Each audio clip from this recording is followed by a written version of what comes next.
बेचन भाई यही गीत के गावे। अरे खा गए रंगया मदाम कहिया के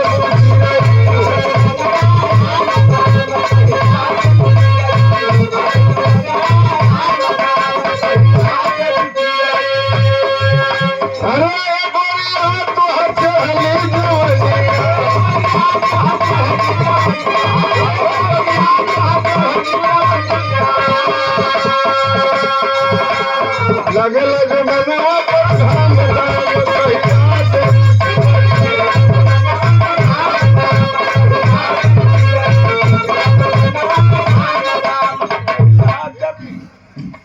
जेपी साउंड सर्विस बहुत बढ़िया व्यवस्था है आपकी। अभी में हमने के कहे के नहीं के पड़त कि तनी कम करो बेसी करो, तनी कुछ बुझाता तो इशारा हो जाता।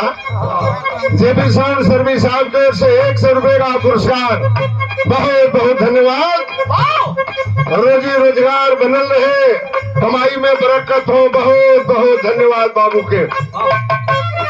ये भी अब मेहरारू बतौले बे कि भैया झूठे माथा मगरूर दूर हो गई बरसात।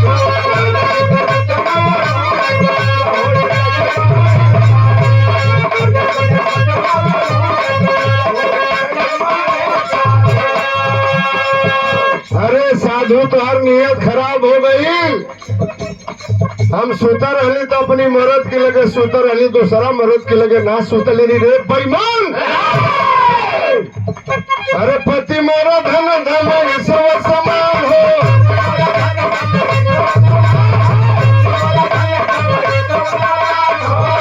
अरे इसे मिलल दिव्य गतिया महान हो।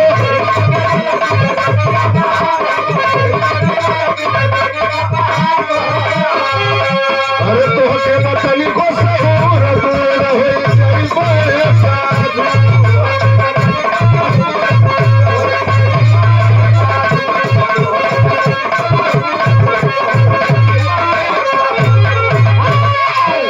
ये न जानना चाहता कि हम कैसे जनली की चिड़ई जरा के आइल बड़ा। हम अपने मरद के भगवान मान के पूजा करीला। अरे साधु सुन, हमारी मरद से बढ़ के दुनिया में कोनो देवी देवता ना हो। इस प्रकार से मैं संदेश देना चाहता हूँ, हर औरत को अपने पति को भगवान मान करके सेवा करनी चाहिए। पति से बड़ा दुनिया में कोई नहीं है। अलग हम अपनी मरद के भगवान मान के सेवा करीला। हमारी मोरत से बढ़ के कोनो देवी देवता, काली माई, डी बाबा, बरम बाबा के उपाना। अपनी मोरत के भगवान मान के सेवा करीला। आप पति के मोरत के सेवा कईला से हम के दिव्य दृष्टि मिलल बा, दुनिया में का होला है कि हम जान जाइला। साधु जी कहला हो मेहरारू से इतना ज्ञान मिलल, हमके तो घमंड हो गई रहल। कहला कि तनी दूसर के और तनी बढ़िया बढ़िया बात बता दे। कहला खुली बात हम ही ना बताई, आगे बढ़ा। सामने वाला गांव का नाम जनकपुर है। वो गांव में जइबो वो धर्म ब्याज नाम के आदमी के घर बा। काल का भइल, आज का हुई, काल का होखे वाला बा, तीनों काल के वो बात बताई। साधु जी कहला जब मेहरारू से इतना ज्ञान मिलल तनी चली वो मरद की लगे। खड़ा पहिरलन, खड़ंजा पकड़लन। साधु जी जब गईले जनकपुर गांव में तो का तमाशा देखलन।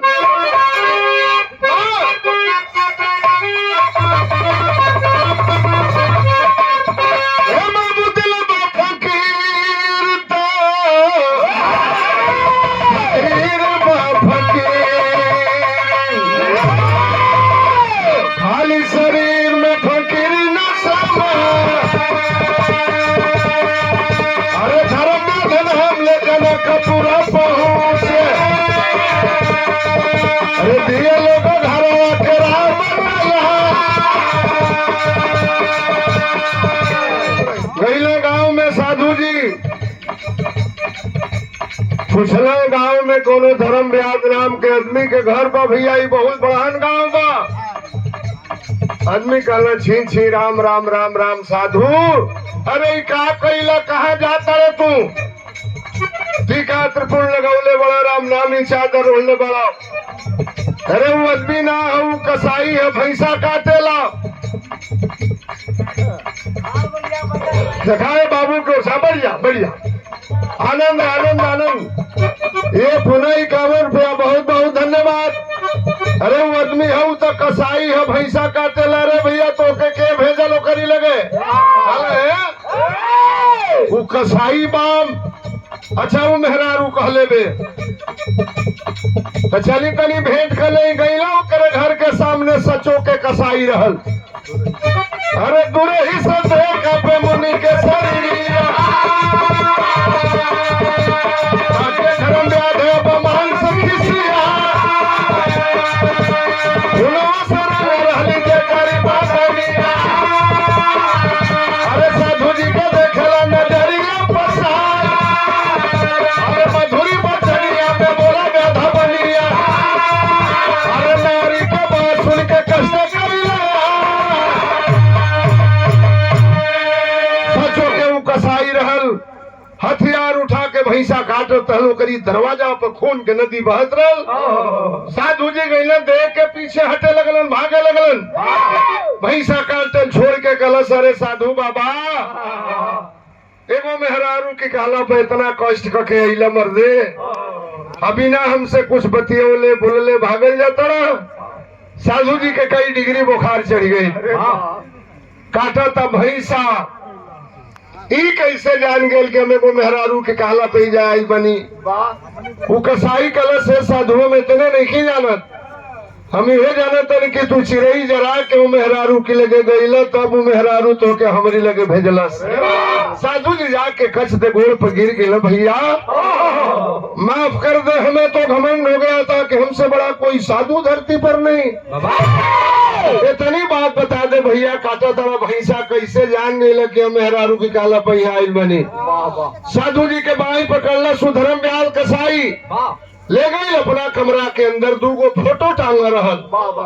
कलश बगल में कहा देखा तारा साधु कहले कोनो मर्द के फोटो है कोनो मेहरारू के फोटो बा। कलश कोनो मर्द मेहरारू के फोटो ना आई हमारी माई बाबू के फोटो है। हमार माई बाबू जियत रहे साधु जिंदगी में अपनी माई बाबू के हम कोनो तकलीफ ना दिली।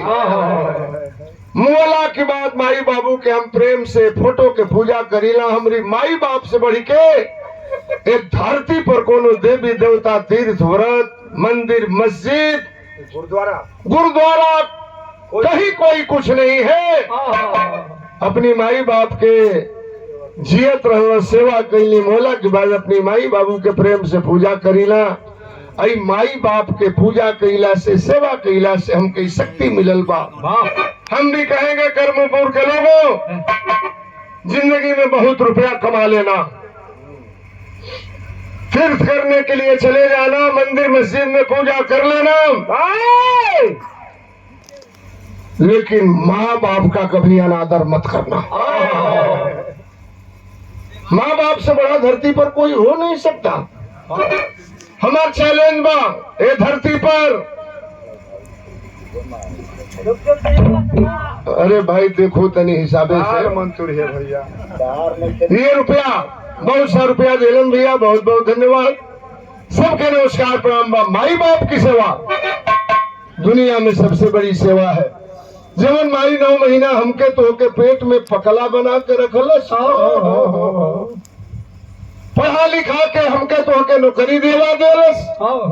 माई बाबू नौकरी देवा देलन बिया भाई मेहरारू के लेके चल गई ड्यूटी पर चलना के हमार माई कैसे में हमार बाबू कैसे मानन। ये नहीं होना चाहिए। साधु को ज्ञान हुआ धर्म व्याध कसाई से कि माँ बाप की सेवा दुनिया में सबसे बड़ी सेवा है। अकल साधु बाबा हई भैंसा कटला से डरा तड़त हमार धंधा बा।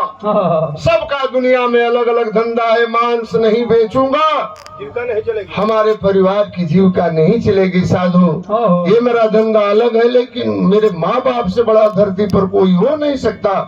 साधु को ज्ञान हुआ माँ बाप की सेवा दुनिया में सबसे बड़ी सेवा है। और लोहा पहलवान जोगापुर से 200 रुपए का पुरस्कार बहुत बहुत प्रणाम।